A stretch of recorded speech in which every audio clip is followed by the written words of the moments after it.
There's something almost magical about slicing into a ripe tomato you grew yourself and tasting that sun-warmed sweetness that store-bought fruit just cannot match. But here is the thing. What if I told you the secret to growing your best tomatoes ever is sitting in your kitchen trash right now? I have been burying kitchen scraps directly under my tomato plants for years, and the results still surprise me. Today, I'm going to walk you through exactly how I do it. From choosing the right scraps to planting your seedlings on top. And then we are going to dig down together and see what is actually happening beneath the surface. Stick around, because near the end, I have got a fish head trick that old-timers swear by, and I finally put it to the test. Growing tomatoes on top of buried kitchen scraps is one of those old-fashioned methods that our grandparents knew about, but somehow got lost along the way. It turns your garden bed into a living worm farm, feeding your plants from below while you water from above. By the time we are done here, you will know exactly how to do this yourself, what mistakes to avoid, and why this simple technique might just change how you think about both your kitchen waste and your vegetable garden. It all starts with understanding which scraps actually work, so let me show you what I reach for and what I leave out. I learned pretty quickly that not all kitchen scraps are created equal when it comes to burying them under tomatoes. Your fruit and vegetable scraps are the workhorses here. Banana peels, apple cores, melon rinds, carrot tops, potato peels, coffee grounds, crushed eggshells. These break down relatively fast, and the worms absolutely love them. I save mine in a small bucket under the sink and empty it every few days. The softer the material, the faster it disappears into the soil. Banana peels, for instance, can be completely gone in 4 to 5 weeks in warm weather. Eggshells take longer, but they are worth including because tomatoes are hungry for calcium, and those shells deliver it slowly right where the roots can find it. You want to avoid anything that might cause problems down the line. Citrus peels in large quantities can make the soil too acidic, and worms tend to avoid them. Onion and garlic scraps break down slowly and can actually repel the very creatures you are trying to attract. Meat and dairy are tricky. I am not saying never, but you need to be careful. Small amounts buried deep usually cause no issues, but too much, and you are inviting smells, pests, and potentially a dog digging up your tomato bed at 3 in the morning. Trust me on that one. Stick mainly to plant-based scraps, and you will avoid most headaches. I also tear or chop larger scraps into smaller pieces before burying. It is not required, but it speeds up the breakdown considerably. A whole cabbage core takes forever. That same core chopped into chunks disappears in half the time. Your tomato bed location matters, but where you dig within that bed matters just as much. You want to bury your scraps where the tomato roots will eventually reach them, which means thinking ahead about your planting layout. I usually dig my scrap holes about 8 to 10 inches away from where the main stem will go. This gives the material time to start breaking down before the roots arrive, and it prevents any fresh decomposition from happening right against young roots, which can sometimes cause problems. The spot needs decent drainage. If your soil stays waterlogged after rain, buried scraps will turn into a slimy, smelly mess instead of breaking down properly. Raised beds work beautifully for this method because drainage is rarely an issue. In-ground beds work fine too, as long as you are not dealing with heavy clay that holds water for days. I have had the best results in beds that I have been amending with compost for a few years. The worm population is already established, so when I bury scraps, they get to work almost immediately. If your soil is newer or you have not been feeding it much organic matter, the breakdown will take longer. That is okay. You are building that ecosystem every time you bury something. I also pay attention to sun exposure. My scraps break down noticeably faster in beds that get full sun because the soil stays warmer. A bed on the north side of my house that only gets 4 hours of light takes nearly twice as long to process the same material. Not a deal breaker, just something to factor into your timing. This is the part where most people make mistakes, and I will be straight with you. I made plenty of them myself before I figured out what actually works. Depth is everything. You want your scraps buried at least 8 inches down, and 10 to 12 is even better. Too shallow and you will have fruit flies, curious critters, and possibly some unpleasant smells. I dig my holes about a foot deep when I can, which gives me plenty of cover and keeps everything out of sight and out of mind. I start by digging a hole roughly the size of a shoebox, sometimes a bit bigger if I've been saving scraps for a week. The soil goes in a pile right next to the hole. Then I dump in my scraps, maybe 2 to 3 pounds at a time per hole. You do not want to overload any single spot. Think of it like feeding fish.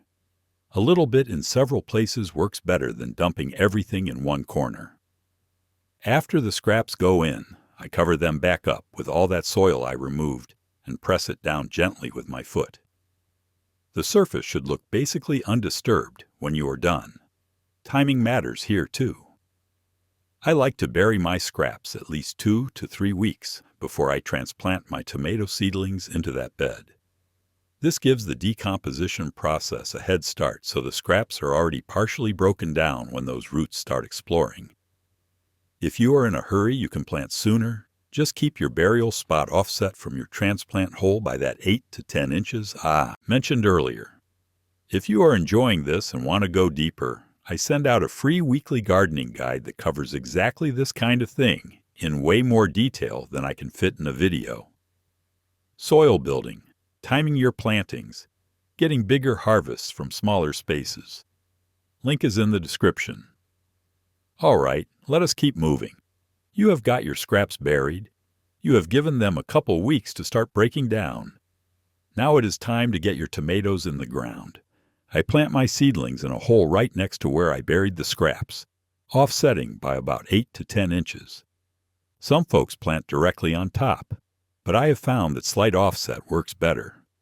The roots grow toward the nutrients naturally, and you are not putting tender young roots right into active decomposition. Tomatoes like to be planted deep anyway. I bury mine up to the first set of true leaves, sometimes even deeper. All those little hairs on the stem will turn into roots once they are underground, giving you a much stronger plant. So I dig my transplant hole about 8 inches deep, drop in the seedling, fill around it with soil, and water it in well. At this point, your tomato has no idea there is a buffet waiting just inches away. But give it a few weeks, and those roots will find it. I have noticed that tomatoes planted over buried scraps tend to have darker green foliage and set fruit a little earlier than identical varieties planted in beds without the buried material. It is not a dramatic difference, but it is consistent enough that I keep doing it year after year. The plants just seem happier. I think the slow release of nutrients from the decomposing scraps gives them a steady food supply instead of the boom and bust you sometimes get with synthetic fertilizers. Once your tomatoes are in, you are mostly just doing normal tomato care, but there are a few things worth watching for. Your watering might need slight adjustment. All that organic matter below the surface holds moisture, which is usually a good thing, but in a rainy year it can mean your bed stays wetter than usual. I check the soil moisture down a few inches with my finger before watering. If it still feels damp 3 inches down, I hold off another day. Keep an eye out for any signs of the buried material surfacing. Heavy rain can sometimes shift things around, and if scraps get exposed, they will attract pests and start to smell. If you see anything poking through, just cover it back up with a few inches of soil or mulch. Problem solved. This has only happened to me twice in all the years I have been doing this, and both times it was because I got lazy and did not bury deep enough. You might also notice more worm activity near the surface around your tomato plants. That is a great sign. Those worms are working through your buried scraps and leaving castings throughout the root zone. Worm castings are like gold for plants. They are packed with nutrients in a form that roots can absorb immediately. I sometimes see worms right at the surface after a rain, and I just leave them alone. They know what they are doing. If you have been following along, you are probably wondering what actually happens to those scraps over time. Fair enough. Let me show you. I buried a mix of banana peels, apple cores, and coffee grounds under this bed about 6 weeks ago, right before I transplanted these tomatoes. Let us dig down carefully and see what we find. I am going about 10 inches from the main stem, so I do not disturb the roots too much. Already I can see the soil here is darker than the surrounding area. That is a good sign. It means organic matter has been incorporated. Let me go a little deeper. There. You can see some fibrous material that used to be banana peel. It is barely recognizable now. Most of it has been consumed by worms and microbes and turned into this dark, crumbly stuff that looks almost like finished compost. Here is a piece of apple core. You can just barely tell what it was. It is soft, breaking apart in my fingers. And look at the worms concentrated in this area. These little red wigglers are doing exactly what we want. They are eating the scraps and leaving their castings right in the root zone of my tomatoes. This is a living fertilizer factory operating 24 hours a day beneath my plants. The coffee grounds have completely disappeared. I cannot find any trace of them, which makes sense because they break down fast and worms seem to love them. What I am left with is soil that is noticeably richer, darker, and more alive than it was 6 weeks ago. And my tomato roots are growing right into this stuff. You can see a few white roots already reaching into this zone. They found the good stuff. This is exactly what you want to see. The scraps are gone, or nearly gone, converted into nutrients that your plants can actually use. No smell, no mess, just improved soil and happy tomatoes. Even when you do everything right, sometimes things go sideways. Here is what to watch for and how to fix it. If you are getting foul smells from your bed, you probably buried too much material in one spot, or did not go deep enough. The fix is more soil on top, at least another 4 inches, and spread your scraps out more next time. Smaller amounts in multiple locations beats one big pile every time. Fruit flies appearing around your tomato bed usually means scraps are too close to the surface. Add more soil or mulch on top. If the problem persists, you might need to dig down and rebury everything deeper. I have had to do this once when I got careless, and it solved the issue within a few days. If your tomato plants look yellow or stunted, you might have buried scraps too close to the roots or used too much material. Fresh decomposition can temporarily tie up nitrogen in the soil, leaving less available for your plants.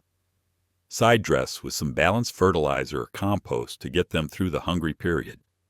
Next time, give more space between your buried scraps and your transplants, or bury earlier so decomposition is further along before planting.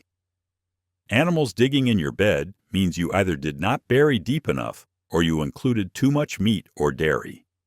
Go deeper next time, at least 10 to 12 inches, and stick to plant-based scraps if you have persistent critter problems. I have found that a thick layer of mulch on top also discourages digging. Slow breakdown usually means your soil is too cold, too dry, or lacks worm activity. This is not really a problem, just slower results. You can speed things up by keeping the bed consistently moist and adding some finished compost, which introduces more microbes and worms to the area. After all these years, here is my favorite trick, and I finally tested it properly last season. Old-timers have been saying for generations that burying a fish head under your tomato plant produces the biggest, best tomatoes you have ever grown. I was skeptical, so I ran a little experiment. I buried a good-sized fish head about 12 inches down under one tomato plant and left an identical plant in the same bed without anything buried beneath it. The difference was noticeable by midsummer. The plant over the fish head was about 6 inches taller with noticeably thicker stems. The foliage was that deep green color you see on really healthy tomatoes. and the fruit set was heavier. I harvested about 30% more tomatoes from that single plant compared to its neighbor. Fish heads and fish frames are packed with nitrogen, phosphorus, and calcium, all nutrients tomatoes crave. Buried deep enough, they break down slowly over the whole season, feeding your plant exactly when it needs it most during fruit production. The key is depth. 12 inches minimum, and I would go deeper if you have dogs or raccoons. You also want to do this well before planting, at least 3 to 4 weeks, or the smell during initial decomposition can attract animals. I am sold on this method now. If you can get fish scraps from a local fish market or from your own fishing trips, it is worth trying. Just one fish head per plant, buried deep, and let nature do the rest. If you have made it this far, you are clearly serious about growing better tomatoes. I put out one free in-depth gardening guide every week, delivered straight to your inbox. The link is in the description, and I think you will find it useful. That covers everything you need to know to start burying kitchen scraps under your tomatoes. If you have tried this method yourself, let me know how it went in the comments. I am always curious to hear what works in different climates and soils. Subscribe if you want more videos like this, and thanks for spending some time with me today. Now get out there and start saving those scraps.